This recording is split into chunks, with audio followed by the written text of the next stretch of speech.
China, you see autonomous trucks going through highways. In the States, you see robotaxis everywhere. And it's just, you can just hail one whenever you want and it will take you. And I can't see why it wouldn't happen with the UK. Right.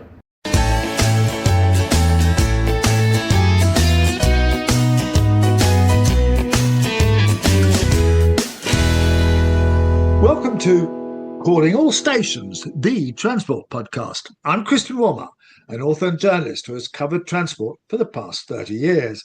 In every episode, we try to keep you up to date with the most engaging news stories, policy developments, and interviews in the transport world. And with me is my regular co-presenter, Mark Walker, who has spent decades looking at transport policies and legislation. So, Mark, what are we covering today? Hello, Christian, and hello to our listeners. In this episode, we're returning to Wales to hear from James Price, the Chief Executive Officer of Transport for Wales, about dramatic developments in the rail network in Wales. We'll also be talking to Beata Szoboszlai, who is the head of the Smart Mobility Living Lab, about technological innovation around autonomous vehicles, continuing a theme of our series of podcasts. Loyal listeners will know that in episode 13 of season 3, Christian spoke at length with Professor Mark Barry, who was the inspiration for the creation of the South Wales Metro, which is in the process of transforming rail travel in and around the Cardiff capital region and the surrounding areas. In this episode, Christian has been speaking to James Price, who's the Chief Executive Officer of Transport for Wales, the organisation which carries out the policies of the Welsh Government, not just for the South Wales Metro, but for rail services throughout the entirety of Wales. And he's been hearing from James about the very significant developments that are taking place across the nation. I'm at the very impressive Taff Wells Depot and Control Centre, where the new tram trains will be looked after. And I'm with James Price, who is the Chief Executive of Transport for Wales, who will tell me about the pretty amazing developments in South Wales on what were the old Cardiff Valley lines and elsewhere. So, James, tell me really what this project is all about, because it involves more than £1 billion in infrastructure, more than £800 million in new trains. So this is big stuff, isn't it? It absolutely is. And is it okay if I start by talking about Transport for Wales as a whole? Absolutely. And then we'll narrow in Absolutely. to the Core Valleys lines and the Metro project. Yeah. So Transport for Wales is a company owned by government that has been set up to advise on policy and planning, but we don't have a policy function, we just advise, and to deliver projects and to deliver day-to-day services. And you're beholden to the Welsh Assembly? We are owned by the Welsh Government, yes, and then the Senedd, which is the Welsh Parliament, is where the politicians sit who will scrutinise us. But because we run services into England as well, some of our services are run for the DfT, and therefore we receive scrutiny from the UK government as well as the Welsh Government. Technically, we receive money from the UK government as well as the Welsh Government, and projects like Core Valleys lines, whilst the majority of the funding has come from the Welsh Government because it's in Wales, aspects of the funding have come from the UK Government, and actually for Core Valleys lines also from the back end of the European Union as well. Right.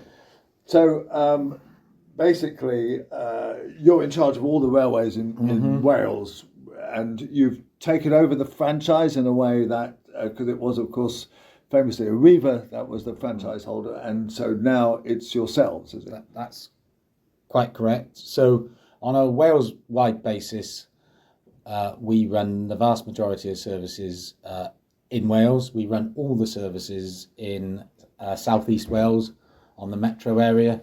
In terms of what does that mean on a day-to-day basis, Network Rail owns the tracks outside of the South Wales valleys, and we run our services on them in the same way that a standard train operating company would do, and we might talk about Great British Rail later. But within the South Wales Valleys area, what we call the core valleys lines, the old lines that used to serve Cardiff and the surrounding valleys, a few years ago we took over those lines. We bought them, actually, technically, from Network Rail. For £1, probably. Well, we bought, it's an interesting story. So we actually bought them at what was deemed to be market value or asset value. But then there was a governmental transaction back into the Welsh government to cover the value. So it was a net sum transaction between two different parts of government. But in order to keep Network Rail's balance book whole, they received, at least in theory, the full value sum. So it's an interesting thing, because I was arguing it should have just been done for £1 because I thought it would have been easier.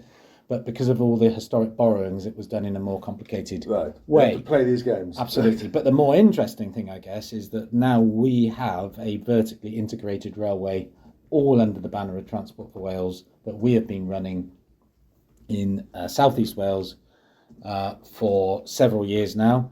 And it's also the part of our railway that is performing by far the best. So we regularly see what we call PTL, passenger time lost, which equates to on time, basically, in the mid-90s%, which if it was a separate train operating company, would be the highest performing train operating company in the UK. So thinking about GBR, that is a good example of what can be achieved, A, with some investment, and that's really important, B, with a lot of management presence and focus and a team that really wants to do a good job, but with vertical integration. So it's an integrated railway with both track and train kind of brought together.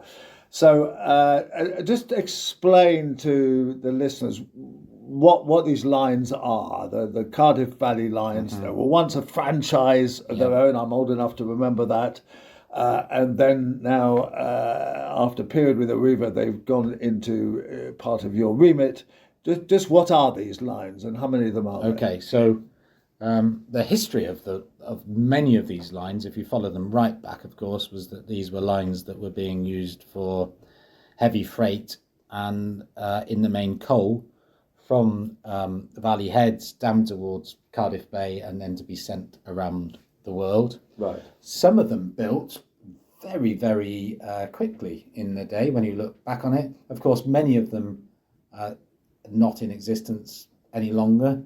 But the ones that we have are going from pretty much Cardiff Bay up through to Cardiff Queen Street, and then up to Treherbert, Aberdare and Merthyr, and then up to Rumney on the other side, serving many stations in between that.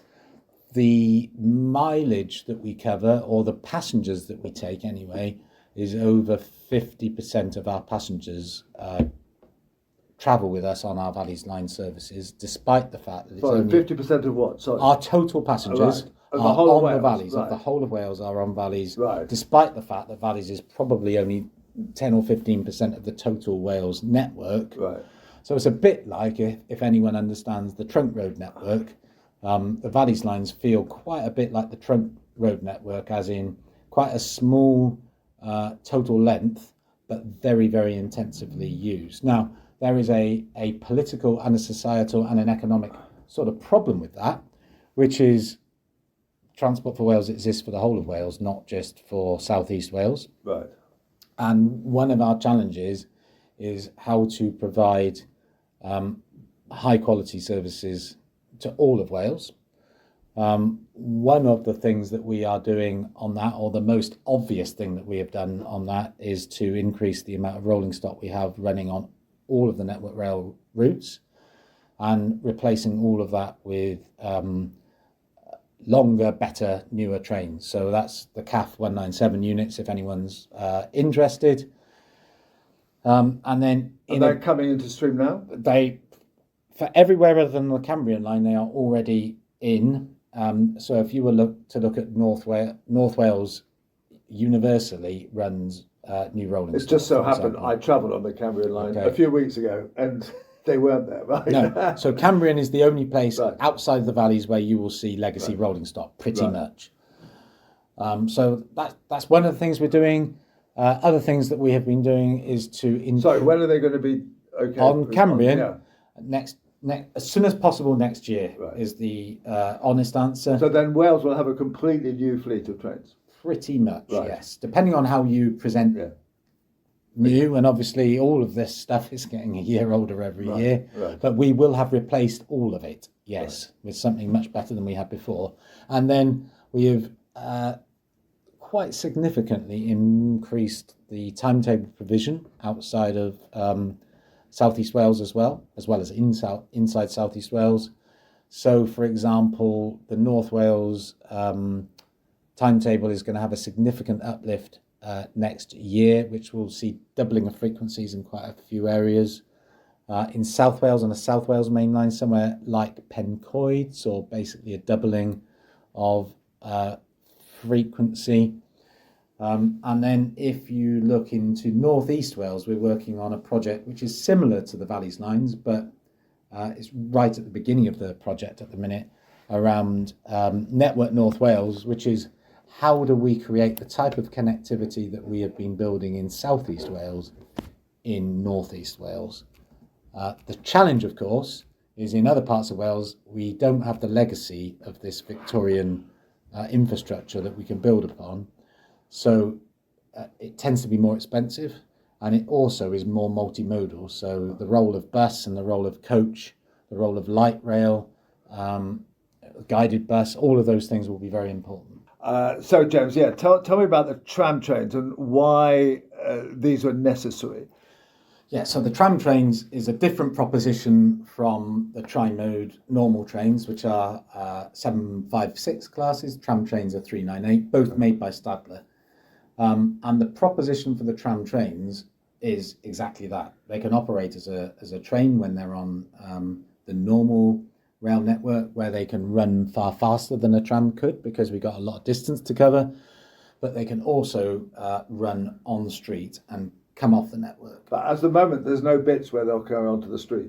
So that's the interesting point. So there is no track currently, but there are active plans, and when I say active plans, fully funded plans to run the first piece of on-street by 2027, 2028 from the back side of Cardiff Central Station, that's the south side in my mind, down towards Cardiff Bay. So the tram trains do have a place already to go on street. There's lots of other longer term plans. But this will involve laying some new track alongside the road. Right. The contracts have been let.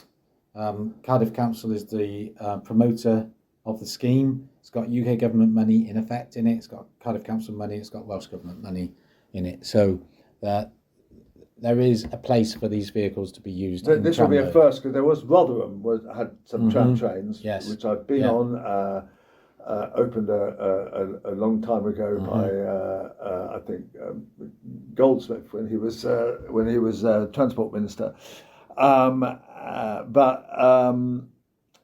So how will this work? I mean, will this be the start of a network of trams in Cardiff?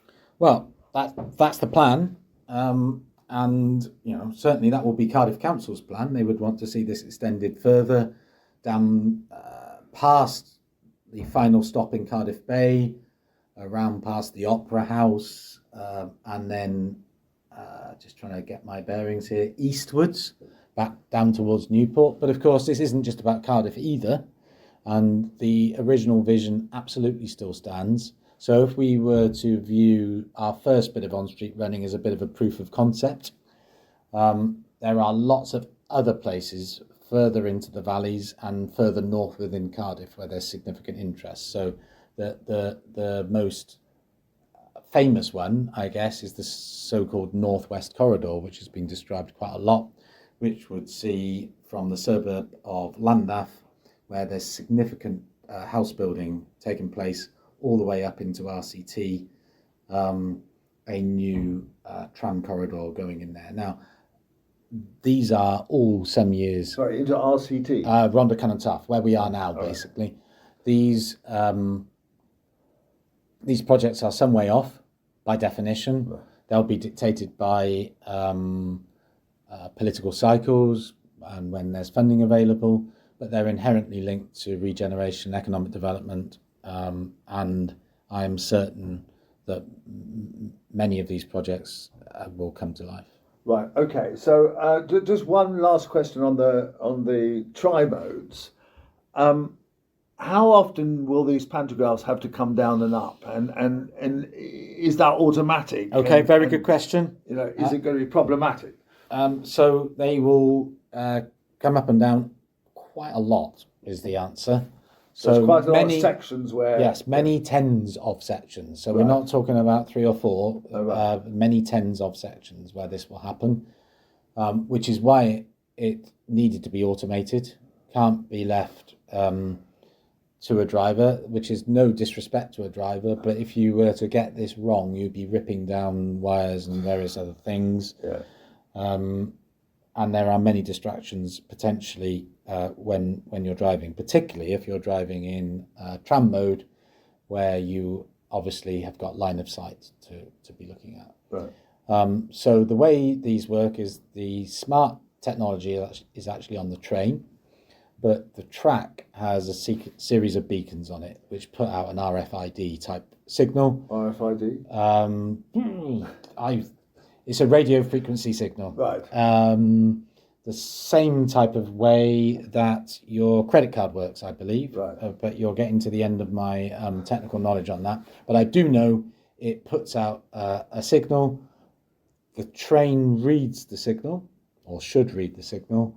And depending on where the beacon is and how many miles travelled since the last one, the train will know exactly where it is, and then the train will automatically perform the function required of it. That function could be pan up, pan down, switch to batteries, switch back to 25,000 volts, switch to diesel, open the doors on the left side, open the doors on the right side, etc., etc.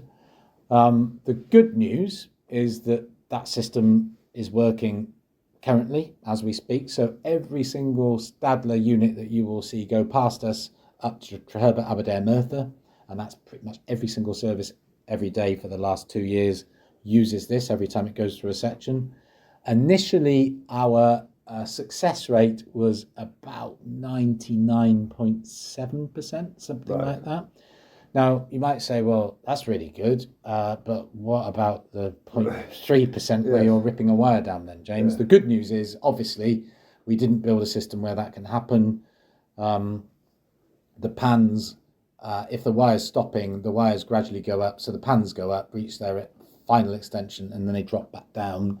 But also, the train driver, when there is an issue, will get an alert if the beacon is not read, and the train driver themselves can then intervene. We have got a much better reliability than even that initial figure I gave now. Right. And there were 2 issues that we were facing. The first was marginal water ingress into the beacons, which was gradually degrading their ability to send the signal.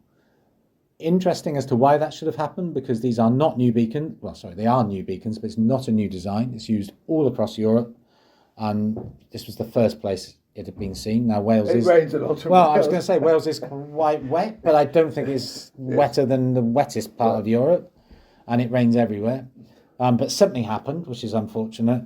What we have done with that is to work with the supplier, a company called Seller, to redesign the beacon. And so far, the redesign unit is not letting the water in, so that's good.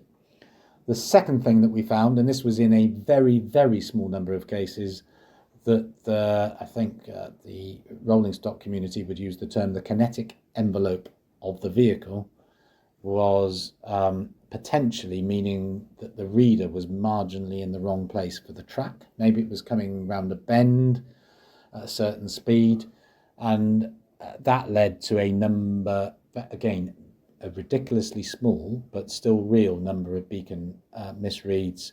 We are still working that through. But you haven't had any pantographs smash into no, bridges, and right? what we've done with that one, just as a sort of make do amend, but it's absolutely working, is we've doubled up the beacons in those locations, and the train is now reading one or other of them. Right. So the system is reliable, it is working despite its complexity. And to be fair, the people who did the original system design are to be applauded, because whilst we had to play around with a couple things, the fundamental system design, which, as I say, is a first and is complicated, absolutely has worked, and it's worked for a sustained period of time. Okay, so let's ask a wider question here, which is, this is an awful lot of money to spend on a railway that was pretty not greatly used before. I mean, is this money well spent, or is this, are you getting something that is, rather overbuilt for really what is needed? I mean, how many people are actually going to use it? Is it kind of worthwhile? So, as a person who has been a commuter pretty much their whole life, using this section of track, I can attest, as the numbers will, and we'll give you some of the numbers, that this is a heavily utilised railway. Right at the beginning, I think I said that it's 10% of our network, but we take well over 50% of our passengers on that network. It is the most heavily utilised network in Wales. It runs through very heavily populated areas, and I guess the next bit is a plus and a minus.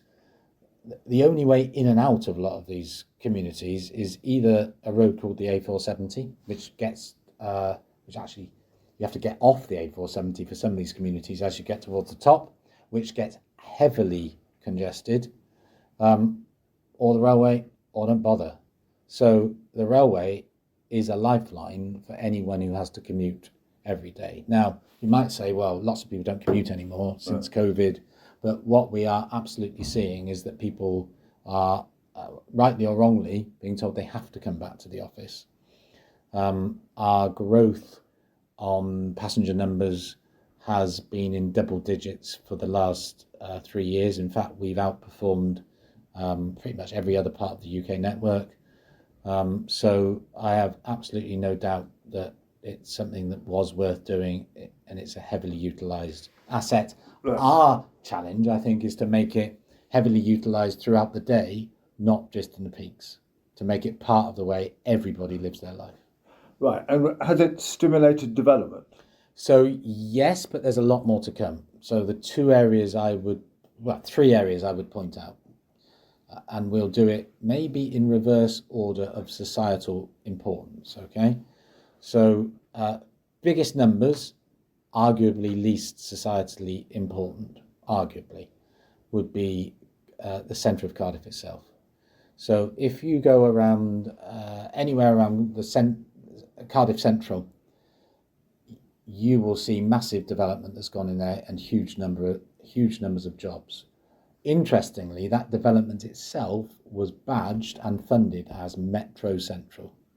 The fact that the metro was going in there was one of the key selling points for the people who financed that project and the businesses that went in there. So that in and of itself, I cannot remember the figure, but it's tens of billions worth of money has gone in as a consequence of that. Move further up the valleys, where we are now, Taffswell, you can see in the high street of Taffswell a very different feeling than there was before. People who live in Taffswell might say, well, you've also put a lot of orange coats in here, and you've been very annoying to the community as you were building this, and all of that is true. But the legacy is businesses that were in Cardiff moving here because it's cheaper to locate here on the back of the connectivity. And you've got a brand new station there with lifts and things. Which absolutely. Then go up to a place like Pontypridd, and there is lots more examples, but I just wanted to give you three, where TFW is now headquartered in in a office block that was able to be financed because of this project. Lots of other jobs have moved back into the centre of Pontypridd, and Pontypridd itself is being reimagined. And I could well imagine Pontypridd in 10 years' time, in a good way, being massively more successful than it even is today. And it's not just about the metro, but without the metro, those things wouldn't be able to happen. Can you try and prove all that to politicians, or because it's a constant battle to kind of get these sort of infrastructure built, and so I think those supporting these sort of schemes need absolute proof that it's doing a wider economic job. I think you're right, and of course the way that transport projects are typically looked at doesn't help with those type of arguments. So people look at time savings, which are important. They look at accident reductions, which clearly are important, but it misses the point. Most of these type of schemes are not there for time savings or accident reductions. They are there for wider economic and social benefit, which of course is the one thing that we don't tend to measure. Now, the good news is, I guess, that the Valleys Lines project itself stacked up pretty well even against those very boring metrics, right? And we're measuring ourselves against that. So which is the wrong way of doing it. The web tag method, but unusually, this project has got a BCR that is bigger than 1, so we can say it was worth a BCR benefit cost ratio. So it was worth doing it, even on that narrow measure. Right.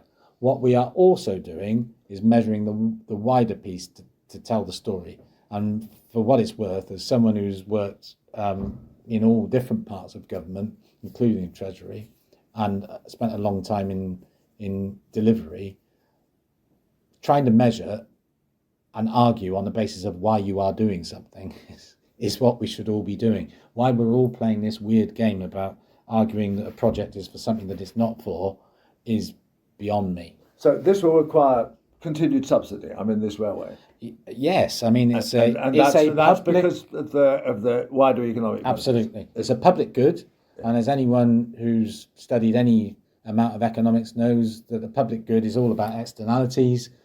This one has huge positive externalities, which cannot be brought within the confines of the private sector. Hence, it's a public good. Many other things have got negative externalities, but luckily not this one.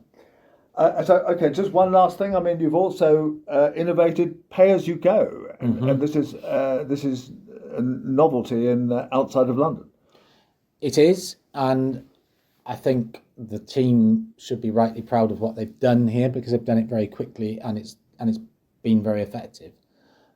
So this is exactly what you would see if you went to London. Basically, tap in, tap out. It allows us to drop our fares marginally as well, so it's the cheapest way to travel with us and the easiest way to travel with us, and we are seeing massive take-up rates on it. What I would say to anyone else in the industry who is interested in doing this is, with a good team, and I suppose that's always a crucial point, and with a good supplier, it has been much more predictable and much easier to do than I thought. Let's put it that way. It has been one of the most predictable projects so far that we have delivered on the railway. Okay, and so just last question, looking forward, are you expecting double digits growth over the next few years as well? I'm trying to achieve that, absolutely, and that's what we should do. But interestingly, as we predict that future growth, it won't be very long before we start to get into capacity issues again. So we have roughly increased our ability to carry people by 60 to 70%. Do the sums. It doesn't take very many years to run that out. And then the question is, what do we do after that? I think this is the wrong answer, by the way. Do we price people off the network? Do we leave people behind? Or do we start to think now about investing for the next stage of the future? Now, my argument is start to think now about the next stage of the future. Of course, government funding is a very contested space, and it needs to go on the things that are most important, which takes you back to your point around can we demonstrate the importance of this type of activity and the advocacy around that? Well, thank you, James. That's a really terrific interview, and I'm sure our listeners will want to come here to, as I have, to sample your new wonderful train. So thank you very much. Since we began calling all stations the Transport Podcast nearly 3 years ago, we've returned several times to the subject of autonomous vehicles, a matter in which Christian has taken a close interest for many years.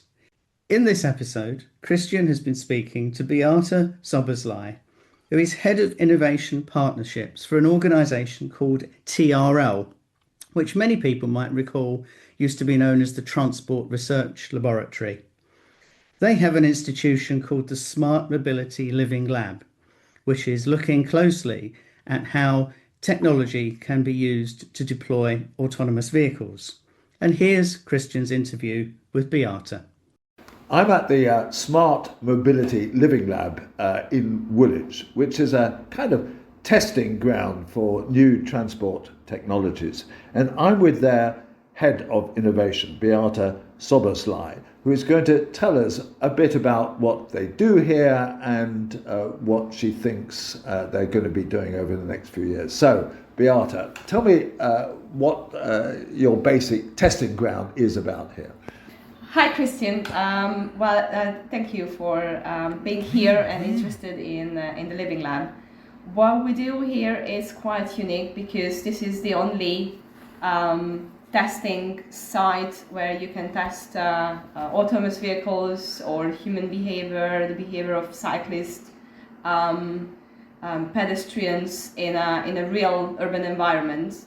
In the UK, you can't do it really anywhere else. And we have been around since 2020. And you have amazing equipment I've seen here. You have a whole network of cameras and sensors around Woolwich and Greenwich. Yeah, that's true. Can you explain how that works? So basically we cover 25-kilometer roadside network where you can just plug and play any sensor or radar or a vehicle, just put it down into the roads of London, and we can monitor its movement through almost 300 cameras and an instrumented network of lampposts and cabinets. And the data that we collect would come back to the control center to a fiber network, which is 100% owned by us and safe and secure. So, and the point of doing this is to test out different types of equipment, but possibly for autonomous vehicles a lot, and other stuff as well. Yeah, that's what we do. Test, trial, and assure technologies that are either in a current development phase or already been launched, and they need an assurance that it works as the owner of the product says it works, like benchmarking. Right, and now this came out, I think originally there was a test in Greenwich a few years ago of autonomous vehicles, wasn't there? Yes, yeah, it was an autonomous shuttle back in 2014 called the Gateway Project. That was quite an inspirational collaboration between public and private organizations, and we were testing an autonomous shuttle to bring people around the O2 area it just felt the right thing to do, to look for an investment to create a testing facility in London. And this is what you've done. This is this result of it. But it's interesting that was 12 years ago. I didn't realise that. I didn't realise it was so far away. And yet we still don't have autonomous vehicles, do we? But no. They are apparently coming to London, is that right?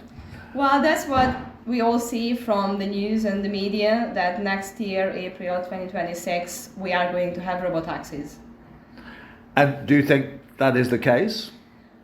I think there is an ambition behind it, and perhaps they will delay it, that they have been delaying the legislation as well for some years now. But maybe we will see a gradual implementation of autonomous technologies in mobility services from April going onwards. Maybe it won't be like a whole fleet of robotaxis that will just occupy London. So it's not going to be streets. like San Francisco I straight don't away. think so. That's Right. not how I see it. Yeah. But you think there might be some testing and lots of work for you to do this? Let's hope that is going to be the case, Christian. And do you think this is feasible? Do you think that eventually, in maybe 10, 15 years' time, there will be lots of these vehicles around? If we see what's happening in the States and in China, Yeah. robo-taxis, autonomous vehicles, they're being used by companies and by private individuals to move themselves and their goods from A to B. In China, you see autonomous trucks going through highways. In the States, you see robo-taxis everywhere. And it's just, you can just hail one whenever you want and it will take you. And I can't see why it wouldn't happen with the UK. Right. Okay, you told me about an interesting test in Luxembourg, for example. Yeah. Maybe you could tell me about that? Yeah, so the way I see this technology to become more apparent and to introduce themselves into a city or a country is when there is a need. Right. And in Luxembourg, it's your right to claim back your taxi costs if you need to go to the hospital or go home from the hospital. And what happened with the city leadership, they were looking for a cheaper way to provide this service, and they teamed up with Pony AI and the vehicle manufacturer to trial an autonomous shuttle, autonomous robotaxi service for patients. And it's happening. I think it's the second stage of the trial, and it feels like they like it. Right. That's a very interesting example because it's a particular use case. And maybe is that why the way that autonomous cars are going to appear? There's going to be little use cases and then it will build up. That's your view. I think it's very well said. I agree with that. Right. Okay. Well, I'm sure I'll come back here in the future and look at other tests that you're doing. And I think that London's going to be a busy place for autonomous vehicle technology over the next few years. So it's going to be very exciting. Thank you. Thank you. The whole field of autonomous vehicles is a rapidly changing one. And Christian, even since your conversation with Beata, there have been some further developments. Yes, indeed, Mark. And we've had this amazing announcement from Waymo. Waymo is actually owned by Alphabet, which is Google, and is by far the world leader in autonomous vehicle development outside of China, and has autonomous cars operating in San Francisco, Los Angeles, Austin, and a few other American cities. And they put out this slightly ludicrous press release saying, "Hello, Londoners, we're coming across the pond to offer you driverless car technology in London," as if really we had all been waiting with bated breath for this announcement. And so they say that there are going to be some autonomous vehicles by spring next year on London streets. Now, there is no way that these can be fully autonomous. There will have to be an operator or driver in them because the cars will not have passed through the various hoops they have to pass under the legislation passed by the Tory government to ensure that the features they operate are safe. And the legislation ensures that all aspects of driver aids are kind of effectively tested for their safety. And these cars will require an awful lot of testing in order to be allowed to be driven or autonomously, in other words, without a driver. So autonomous car technology is not really coming to London next year. What they are going to do is kind of trial it. Now, I'm even skeptical about their ability to do this. I mean, the layout of the streets in London is so different, even from San Francisco, which is still basically a grid system. And we don't have the wide roads that they have. They don't. They in urban areas where most roads are basically 4 lanes, 2 lanes each way, and so on. There's so many little windy streets.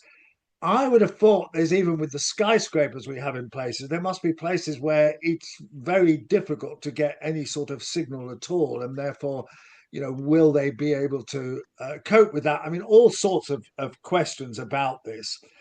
But what is ridiculous, Mark, is that there's still all this hype about it. It's as if it's kind of really going to change our lives. And now, I've followed this story, as you know, for the last 10 years. And initially, it was presented as these things are going to be much safer. They're going to ensure there's a great reduction in accidents. They're going to allow you to drive to work and send the car back and take the kids to school and then take your grandparents to hospital and so on. And that vision has gone, really. The car companies are no longer kind of putting forward that idea. So instead, they're saying, well, this is going to be, fantastic. You can hop in a robo taxi. But I just don't buy this at all. I mean, amazingly, in the press release that Waymo put out, there was a statement from a senior executive of the Royal National Institute of the Blind who said, oh, we've been waiting for this technology for ages. This is going to liberate blind people and so on. And you think, hold on a sec, how is it going to liberate blind people? How is it going to be easy for blind people to get into a car they can't see, which has to pull up, and nobody to open the door for them, nobody to put their baggage in the back? I mean, the thing is completely ludicrous, just doesn't make sense to me. And I'm afraid that's something that's baffled me with all of this as well, ever since it started. What is the point? Why is billions of dollars and pounds being invested in these things?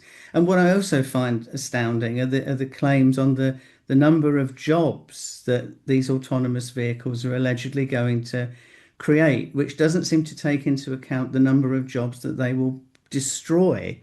The thousands of professional drivers in the taxi, delivery, and haulage trades eventually, who will be put out of work by all of this. I know the figure that's been used, Mark, as you've seen, is that they say there's 38,000 jobs and 43 billion in gross value added, which is added to GMP, will be created by 2035 by these vehicles. I can assure you that these vehicles will not be current on our streets in 2035. There might be some with some use cases and whatever, but they are not going to be the dominant form of transport. And secondly, how do you work out this job thing? Apparently, it goes to some research that was back in 2022.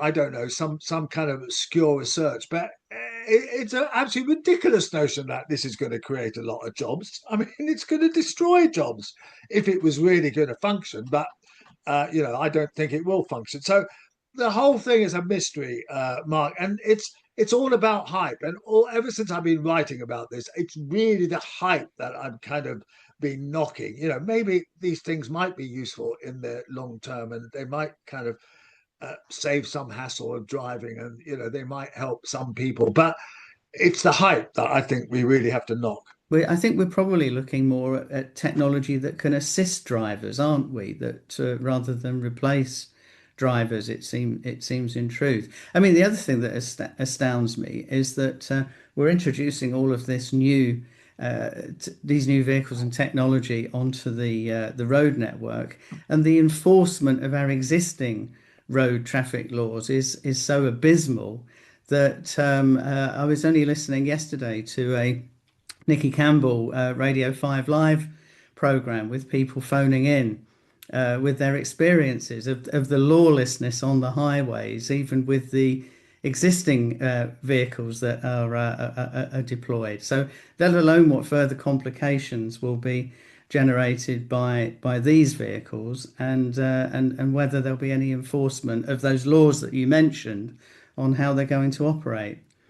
Well, we'll keep our eye on this space, and we're going to, certainly cover it in future podcasts, because partly because of my own personal obsession, but also because of the media obsession with it, and also because of the implications of it. And I'll tell you one thing, Mark. The first time they kill somebody, and that will happen at some point, there will be immediate kind of retreat about this technology, and that's happened before. So Uber actually was involved in an accident in Las Vegas 6 or 7 years ago, and they killed a woman who was pushing a bicycle, and it was a driver's car that wasn't the operator in it wasn't looking properly, and they killed this woman. And it basically Uber pulled out at the time out of it. And then last year, Cruise, which was also having developing drivers' cars, actually one of their cars ran over a woman, and then who had actually been hit by another car, and the car pulled over, and in pulling over, ran over her. And Cruise again pulled out largely out of the whole technology. So watch this space. When somebody gets seriously hurt or killed by this, because there'll be immediate retreats. Here's Christian's final thought from the Departure Lounge. Well, this is a favourite campaign of mine that I've been writing about for years. In 1998, I wrote a piece for the London Evening Standard advocating the pedestrianisation of London's Oxford Street, which at the time was kind of performing rather better then than it does now. It's deteriorated greatly since then. And just suggesting that it was madness to have, all these people kind of crammed onto small pavements, whereas a few buses, taxis, and private cars were kind of squeezing their way through them. And now, at last, it seems it's going to happen with Sadiq Khan, conscious that there's local elections where the colour of the council covering Westminster might well change. And therefore, it's currently Labour, and he needs their support to kind of push this through as quickly as possible, and is hoping to actually pedestrianise a section of it before the elections in May next year. And I think this is fantastically exciting.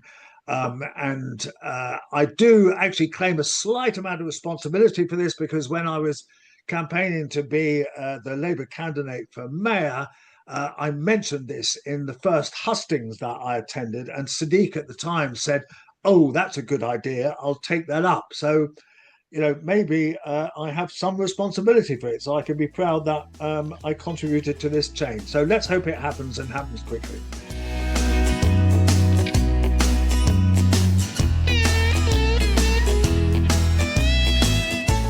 Calling All Stations, the Transport podcast with Christian Walmart, is produced by Cogitamus Limited, a leading provider of public affairs consultancy services in the sector. We hope you've enjoyed this episode. If you have, please consider giving us a 5-star rating with whichever platform you use. Do follow us on social media channels, including Blue Sky, Facebook, and X, formerly known as Twitter. Our handle on X is @AllStationsPod.